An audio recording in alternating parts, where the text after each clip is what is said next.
מה הדבר הראשון שובח בראש כשאומרים סבא? זקן ומשקפיים. קרם רגליים ומקל נעליים. אני חושבת שסבא זה טוב נוסח במחזיר.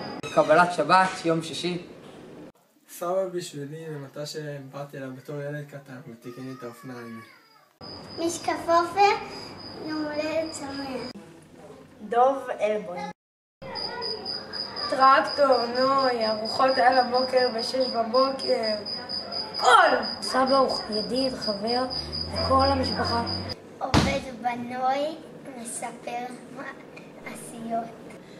עצים, פרדס ונוי. על קיבוץ סובה. אני חושב על קיבוץ סובה. נורא כיף לי. כשאומרים סבא, מטה של צובה כמובן, טיולים, סיפורי איילת השחר, ומשחקי חורף של איך מחממים את הידיים. זה. וואו, עכשיו הידיים חמות. ספרו לנו מה הסוד לזוגיות מוצלחת. הסוד זה לא להסכים על שום דבר. אם אני אומר שקר, אז היא אומרת שחם. אם אני אומר מה, לסגור את החלונות, אז היא אומרת לפתוח את החלונות. תמיד לא חייבים להסכים על שום דבר, ולמרות הכל חורשים עמוק. כל הזמן מתקדמים בכל זאת. לקחת בקלות לפעמים, זה הכל. מה דעתך על בישוליה של סבתא? אני חושב שאין ארוחה שאני לא מחמיץ להעביר ביקורת. הכי חשוב, נכדים, כמו שאומרת סבתא, זה פעמיים כיף. פעם שהם באים ופעם שהם הולכים. זה סבא. אני לזייף יודע... בכישרון. מה? בכישרון. כן, אבל אני אוהב... בכישרון, אנה. כן, גם לשיר, ואין לנו שום בעיה בדברים האלה. סבא, האם יש לך עצות איך לשרוד התקף לב? ראשית כל, איך לחיות חיים בריאים, וזה לא קל ולא פשוט.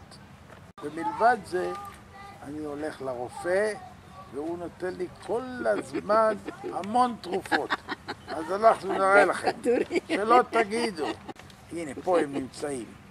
שומעים את הרשרושים, נשארו לי עוד ארוחת ערב, 2 כדורים. סבא, איך היית מגדיר את מערכת היחסים בינך ובין מקל הנעליים? הכף נעליים את מתכוונת, זאת שאני נועל נעליים. כף נעליים. זה נקרא סימביוזה. המקל בלעדיי, הוא עומד בפינה, מבויש, מסכן. אני בלעדיו, אני מיד מקבל כאב גב. הייתה פעם, הם באו למטה שלנו וביקשו שמחפשים מישהו שהוא חקלאי, אבל ממש. הם עושים תוכנית על אדמה. סלח לי, יש לך אולי איזה גרגר חיטה? עכשיו זה לא עונת הזריעה. אתה עובד עליי? לא, אני עובד אדמה. עובד אדמה? כן, אני עובד אדמה. נעים מאוד, איך קוראים לך? אילן ישראלי. אילן ישראלי, אין שם טוב מזה לחקלאי במדינתנו. זאתי האהבה שלי, שאני מתעורר בבוקר בשמחה ללכת לעבודה, וגם חוזר הביתה באיזו הרגשה שעשיתי משהו היום. ואין יום אחד שחוזר על עצמו. כל יום ויום הוא חדש בפני עצמו. שירים על אדמה, אתה מכיר? אני חושב שתשיר אדמה אדמתי. בטח, אנחנו מכירים את זה. אדמה אדמתי, את חומה אדמותי. קצת. היה צריכה להיות לא יותר מחצי שעה, ואחר כך יושבים אצלנו בחדר אוכל הישן עם כיבוד, יכולים לדבר, לספר. הלוויה לא טובה, זה הלוויה, הוא במילא לא שומע. הבר מינן זה מי שמת. ומדברים ומדברים ומדברים וזה לא נגמר. ואז בדרך כלל אני מסתובב והולך. מה תרצה להיות כשתהיה גדול? אני חושב שאני ארצה איזה כיסא גלגלים כזה עם מנוע קטן שיוכל להטיס אותי ושמאחוריו יהיה מקום לעוד 3-4 נכדים. אהלן סבא, מזל טוב. אז מה זה סבא בשבילי? סבא זה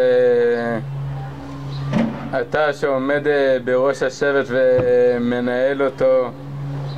תמיד אני זוכר מגיל קטן מסתובב עם פנקס, רושם כל דבר שצריך, דואג לנכדים במה שצריך, מלעשות בייביסיטר לקטנים עד להסיע את זוהר לחוג שלו. נהנה מהחיים, יוצא להליכות, שחייה, יושב עם חברים, מספר סיפורים נהדר. מה נאחל? שיהיה רק המון מזל טוב, שתמשיך לחיות ככה עוד שנים ארוכות, ופשוט להגיד תודה שאני חי עם סבא כזה.